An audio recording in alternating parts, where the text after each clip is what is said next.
It's the people that's involved in football. That's really what makes it enjoyable for you. You know, we're only a small association, yet I feel as if the kind of demands put on us are ones of the larger county FAs. We have some top excellent referees over here.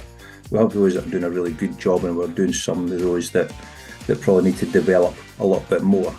In my time in the job, I've actually seen an improvement in player discipline. Yeah. And it's been really quite pleasing to see that. So, you know, there's a lot of teams, clubs, players deserve a massive pat in the back for that. But you just really felt as if, yeah, this is a big deal here. And obviously the players responded to that. They were absolutely brilliant on the day. We thoroughly deserved that clean sweep. So I was really proud, obviously, in the last day when the women obviously won theirs. Just to know they were the clean sweep was brilliant. To have a modern day role model, someone that's come through the system, is hopefully an indication to all of those younger players that if you're from Jersey, you can make it if you're prepared to work hard. Brian and I have been talking to the Premier League recently in terms of opening up that window as to where that our players can go on trial. So we hope to have some sort of good news about that. Do you think that you get enough support from the government? The easy answer is no, isn't it?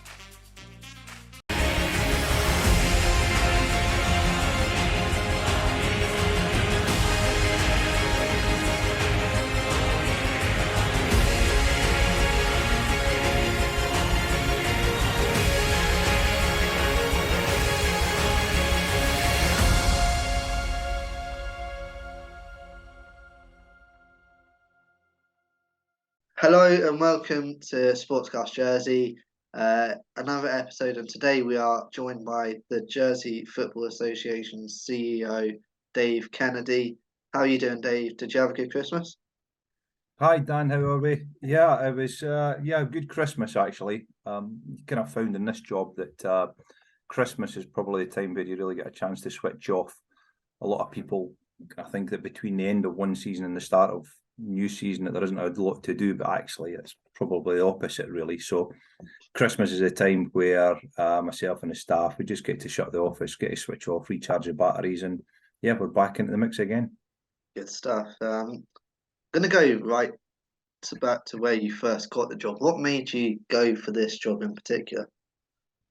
I think firstly, Dan, I'm passionate about football. I'm particularly passionate about Jersey football. I've been involved in Jersey football for a long time in a number of different roles. Also, you know, before I moved to Jersey, I worked with the Scottish FA, and I love my job working full time in football. And I suppose it was always my desire at some point to return into football full time. And obviously, this job came up.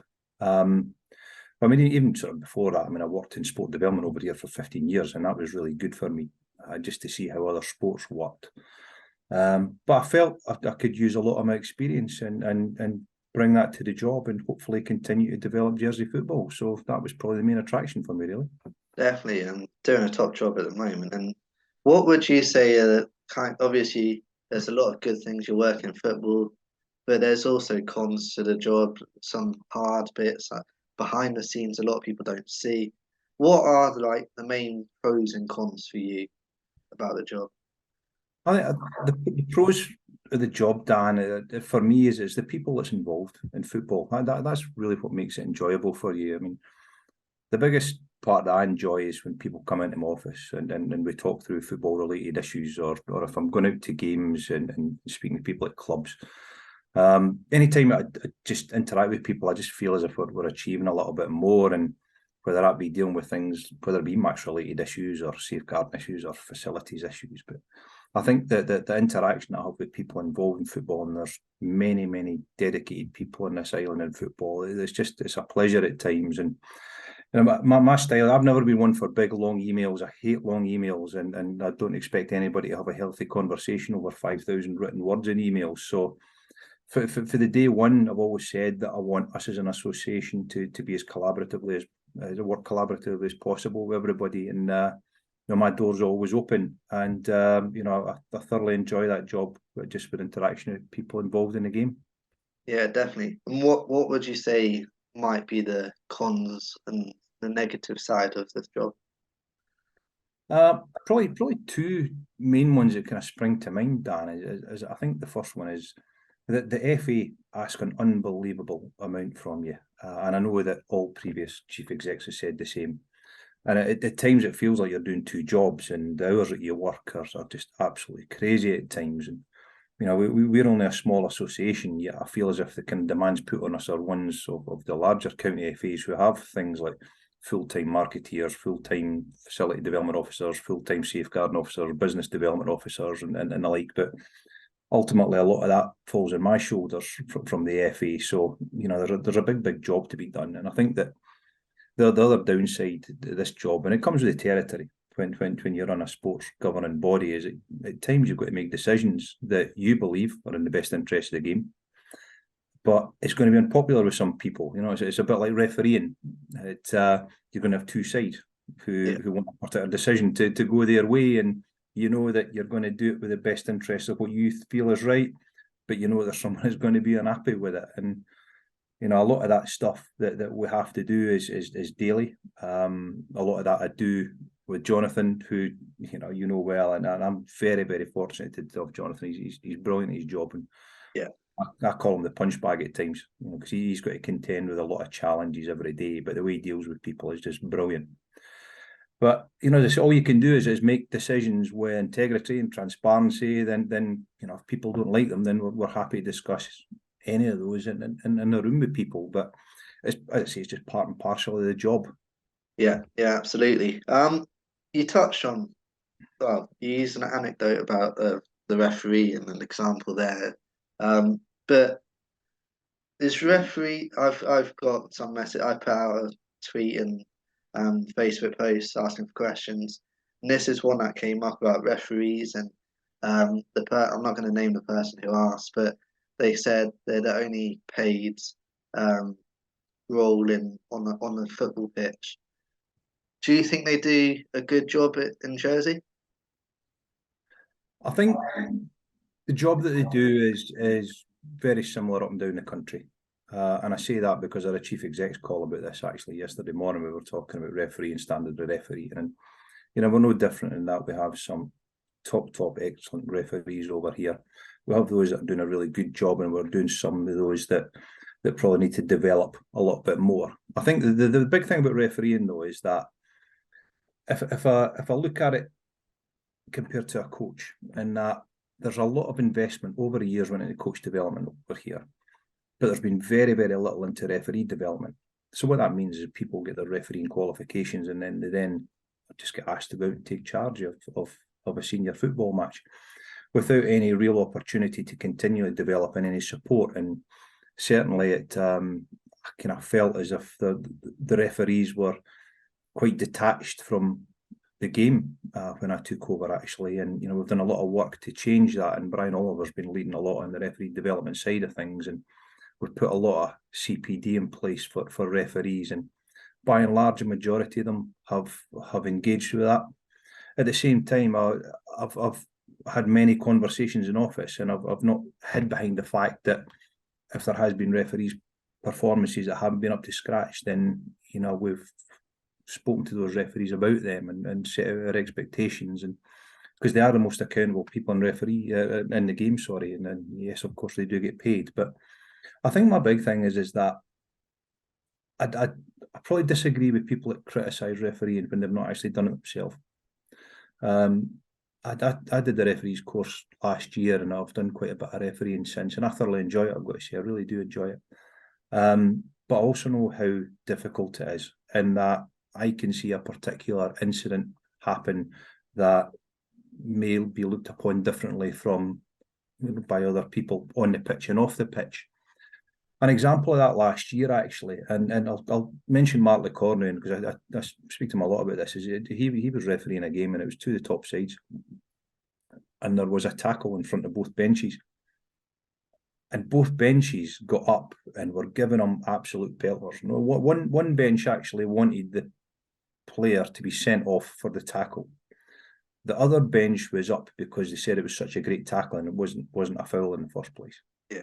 So my point is that you've got two benches within yards of the same incident who have got two polar opposite opinions of what the referee should do there.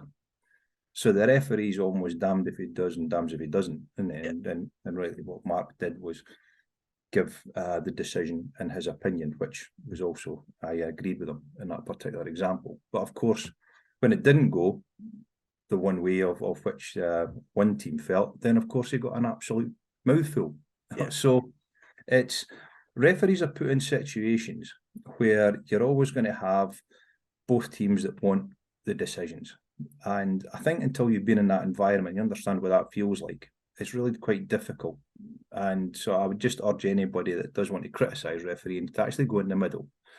I think that referees probably changed a lot over the years. I think the game's changed. Of course it has. It's not as physical as it maybe it used to be. And I think there's much more of a demand now for much more player management. And it's something that we've worked a lot on actually in recent months with our referees about looking at how best to manage the game as opposed to necessarily getting yellows and red cards out. And hopefully a lot of that investment that we're seeing, we'll be seeing it materialising over the weekends on football pitches in Jersey. But what I would say is that in my time in the job, I've actually seen an improvement in player discipline. Yeah. And it's been really quite pleasing to see that. So, there's a lot of teams, clubs, players deserve a massive pat on the back for that. I think some of that has been helped with the fact that we've had people like Andy Norman, Gareth Bailey going out to clubs and actually just sitting down with managers and players and going through some of the laws of the game, what it's like to be a referee, how to deal with certain things. And I think that it's been quite good for particularly players just to be kind of given an insight into what refereeing is like. But, it's an ongoing piece of work. What do we want? We want more referees. We want referees that, are more than capable, that enjoy the job, that stay in the game. Because the last thing we want is we don't want a situation where we don't have referees, because without any referees, we don't have a game. Yeah. So we've worked a lot on that in the last certainly couple of years, and I think that we're on the right track with it. But I think you'll probably never stop people challenging a lot of referees' decisions, because that's just the nature of the game, unfortunately. Yeah, I agree with you. I think refereeing, especially at this level, is the hardest job. They say it's the only paid job, but it's the hardest job in football as well. So I think what they do and the support that's given to them from people like even Paul Daniels and so on is really good at this level as well. Yeah, they make mistakes, but refs make mistakes. That's part of the game. They can't get everything right. So I agree with you. Yeah. Back to on field. Let's talk about St George's Park a few years ago now. Interleague Cup win. Talk to us about that day. Obviously, I was there, so yeah, it was a good day, and let's talk about your memories of it. As you said, it was a great day. It was a great result for Casting the boys. I think my kind of abiding memory, it doesn't even necessarily sort of start with what the day, Dan. It's probably more the fact that what it represented. And I think for me, it represented almost like a reward of a year of no representative football. Everybody was in the slumps because of COVID. We'd missed out on Marathis. So it kind of felt a little bit of a reward and just kind of an opportunity to kickstart things again. Because if you mind at the time, St George's Park. St George's Park was like a kind of military camp, wasn't it? Because we were in the kind of middle of lockdowns and all the rest of it. But my sort of reflections on it start with the semi-final. And at a time where the whole country was more or less in lockdown, there was different restrictions across county boundaries. And the FA phoned me up and asked us if we would be interested in resurrecting the competition at the semi-final stage. And I think they probably were expecting us to say no. Because there was so few flights because of COVID. The FA were unable to fund anything, so anything that we did, we would have to fund it ourselves and then more or less have to organise the whole trip. But we committed to it. I wanted to give the guys the opportunity to win the competition because they'd done so well. So we got to the semi-final. There was a lot of meticulous planning and that around about flights and accommodation, risk assessment and everything else that was going on at the time. Got through that, and then obviously there was St George's Park thing, and again, that the process starts again, of which, there was no flights to Birmingham or anywhere close to Birmingham, actually, at the time. So we ended up sort of having to charter a flight, and then we were doing things like trying to find somewhere for a pre-match meal. But again, because of restrictions, we couldn't find anywhere at all between Birmingham and St George's Park that would take us. So just trying to kind of work through all of that. But of course, when we got there, now that was my first time at St George's Park. I don't know if it was yours, Dan, but Yeah, it was. Yeah, so as soon as you drive in, you just think, "Wow, this is impressive here," and you can just see the investment that went into the facility. But you just really felt as if, yeah, this is a big deal here, and obviously the players responded to that. They were absolutely brilliant on the day.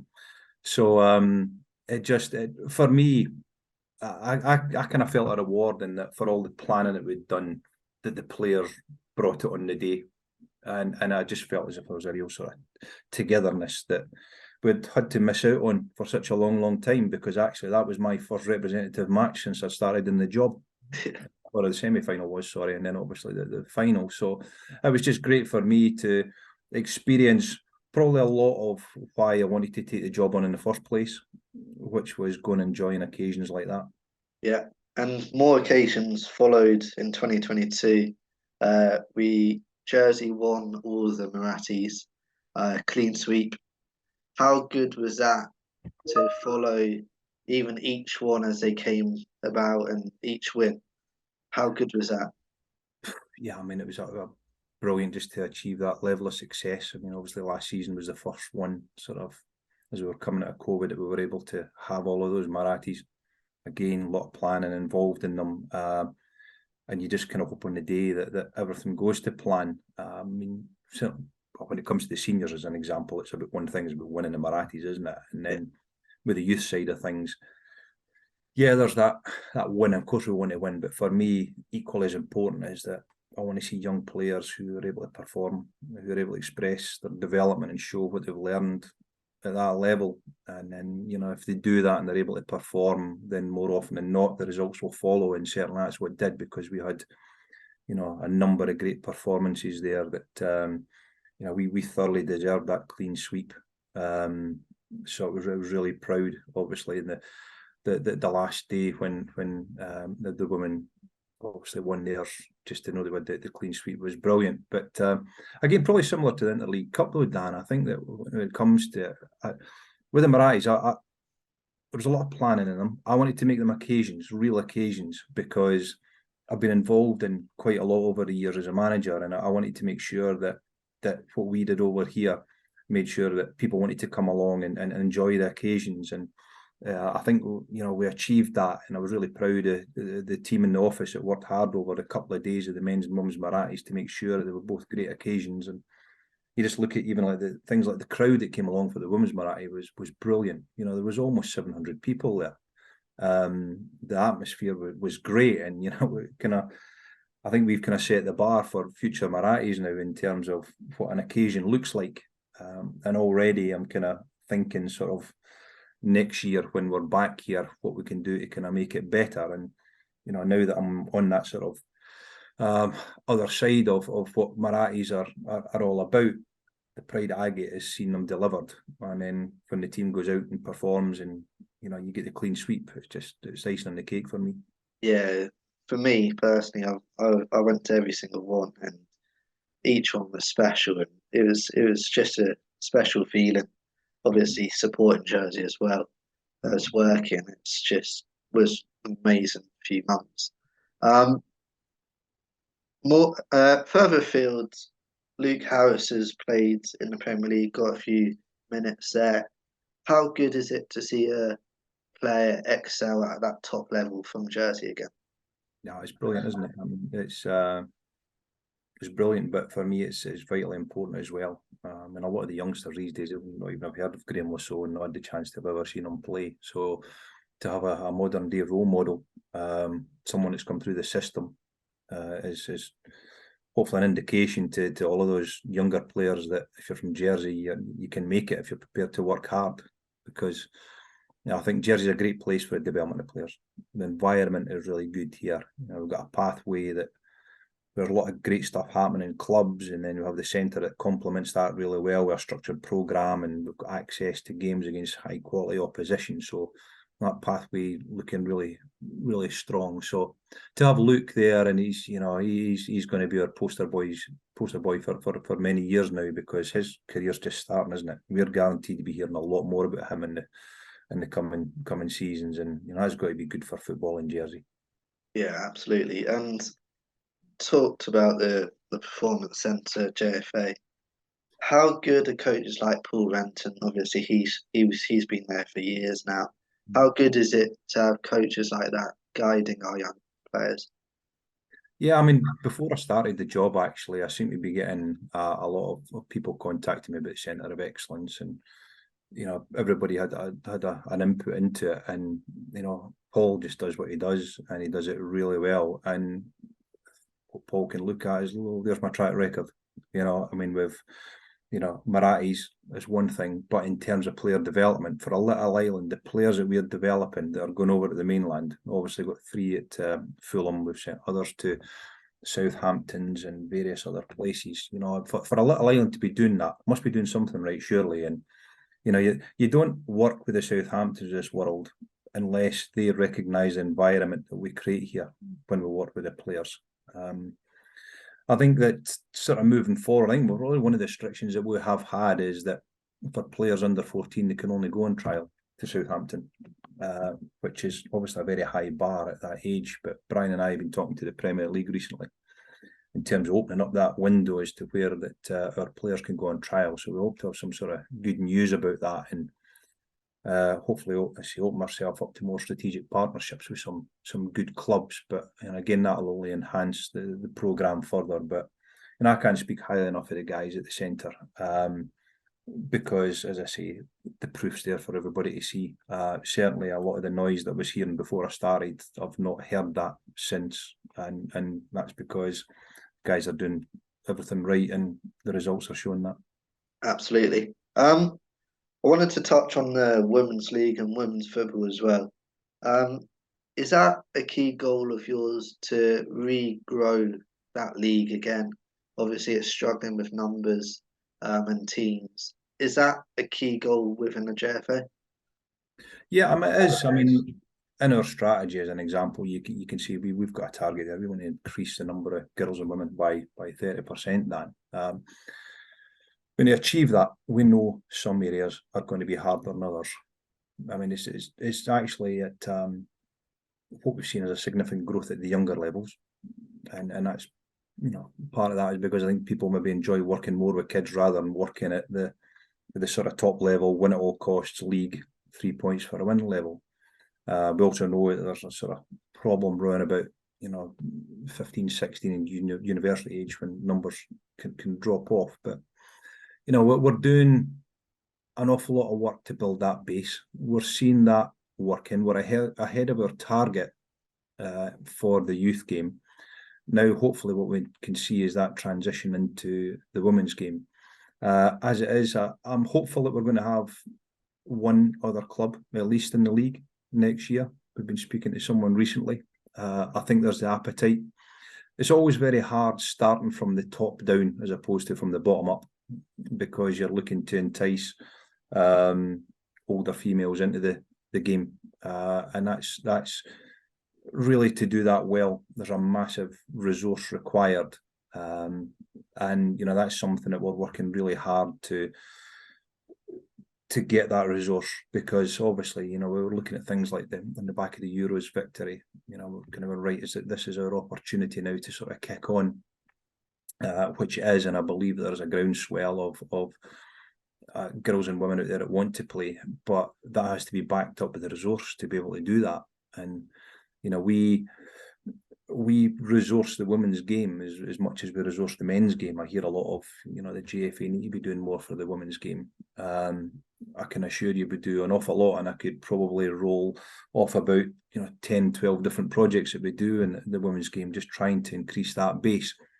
But hopefully that the popularity of the game continues to grow, and we see older girls and women coming into the game, and we want to support clubs as much as possible to develop those teams. Yeah, absolutely. Going into the men's league as well. How obviously Jersey Bulls has been a few years now. How much has that impacted the league, even at the top, but especially the Premiership, I'd say? How much has that impacted the Premiership for you?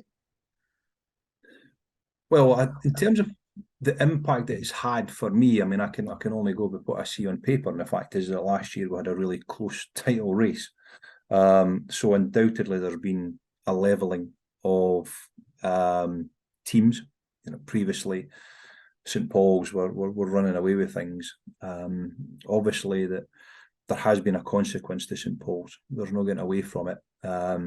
We speak a lot with St Paul's around about what that consequences look like, and we're trying to support them as much as we possibly can, because that's not been easy, having lost so many of their senior players, and particularly as a club that has been used to such a success over the years. But they've got some really good people up there, up at St Paul's, that are working round the clock, just trying to keep things going, because clearly what they do have is a very good youth set up, and I'm sure that that things will start looking much brighter for them in the next few years. But in terms of the overall league, I think that what the Bulls have brought to the game, it's brought a different crowd. It's raised the profile of football in Jersey.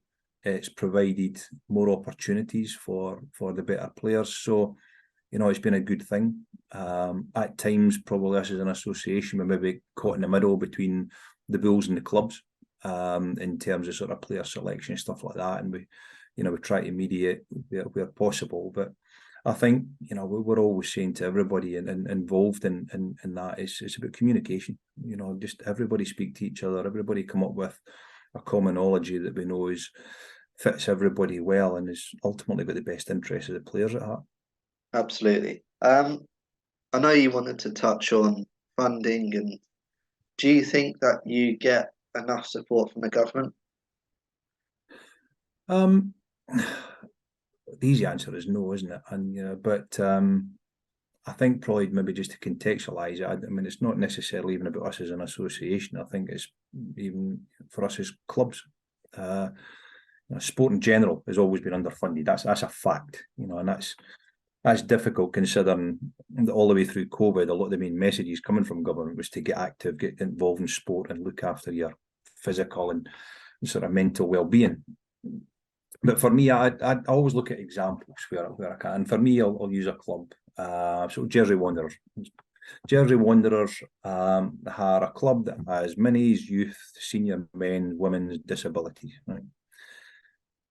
So can you imagine the health and wellbeing benefits that club's having on hundreds of people that are members of the club? And then if you multiply that across the work of all their clubs, stacks up big time in terms of what football brings to this island. Yeah. Despite that, Jersey Wanderers have got a clubhouse here that's fallen down. It's got one female cubicle. But luckily, they've got some really good people up there that are working hard to improve that facility. But how good would it be if government just kind of recognised that for the people on the ground that are actually delivering sport, if they could access just a little bit of funding that you don't have to jump through hoops for, it could make a big, big difference in creating a better environment. Because ultimately, sport delivers a lot of government agendas. That's an obvious one. Despite that, it's probably the most underfunded area within government, because I see it that we are part of government because we're part of this island. So for me, I'm always, I probably need to shout louder about that, because, and even as an association, if I look at it, that financially, if we break even at the end of the season, we've done okay. We've got, you're sitting with a plan to increase participation across demographics. We want to provide enhanced programs for better players that we're talking about there. We want to support clubs in achieving their ambitions. But, very, very little of that is going to be possible if we don't get more funding. And, you then look at the other side of it, and we're also a business, we're an employer. And, we're struggling post-COVID like everybody else, and we're in the middle of a cost of living crisis. And one of the biggest challenges I've had is trying to even just maintain normal services through COVID. So I think for me, I don't necessarily see that political understanding of what sport does, but in particular football. And I say that because we are the island's most popular sport in terms of participation, volunteers, supporters, people involved in the game. So for me, it's certainly something that I'm going to be championing a lot more in the future. Yeah, good stuff. Good stuff. Two final questions. Firstly, how much are you personally still enjoying this job that you're doing right now? And secondly, what are your main goals going into this year? Do I still enjoy it?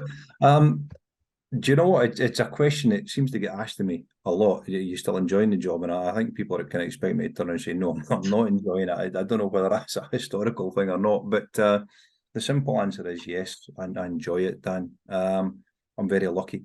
I think that's the way that I see it. I'm very lucky to be involved in an industry, a sport that I'm absolutely passionate about. Yes, it has its challenges, but the good elements of this job far outweigh some of the negative stuff, and there is some quite challenging stuff at times. There's some challenging people at times, there's some challenging opinions at times. But at the end of the day, I absolutely enjoy this job. I'm in it for the long term. I feel as if I've got a lot more that I want to do. I had a sort of vision in my head, some of which I've achieved, things like I wanted to get the foundations in place on the governance side of things, been able to do that. But I suppose in terms of kind of the future planning, it's very much about, for me, is about probably ramping up that sort of commercial side of the sport and hopefully getting money back into the sport through our clubs and through ourselves as an association. I want to grow capacity so we can deliver a lot more, but at the same time I want clubs to have a much easier financial burden that they currently have on them just now. Selfishly, from an association, we need sponsors. I mean, we spoke about Luke Harris earlier on there. We're sitting here and we don't have a sponsor for one of our flagship projects, which is the Centre of Excellence. Similar community schemes doing massive work that we need sponsors for. So that's definitely going to be my priority. And certainly probably then, of course, on the pitch, we've got another year of Marathis coming up and I want to win them all again. I've said that to everybody. Yeah. And if we could add the Island Games to that, then it'd be icing on the cake at the end of the season. So, I'm fortunate that whether it be Martin at the top end, James Scott 21s, Paul, Dan, Jody, everybody that's involved at that representative level, they're really passionate, they're really dedicated, they're doing a great job, and they enjoy the challenge of taking charge of those games and hopefully bringing those Marathis back to Jersey. Definitely a big year ahead, and Island Games, as you said, it's just going to be a brilliant experience again. Thank you for coming on, Dave. That's all the questions that I had.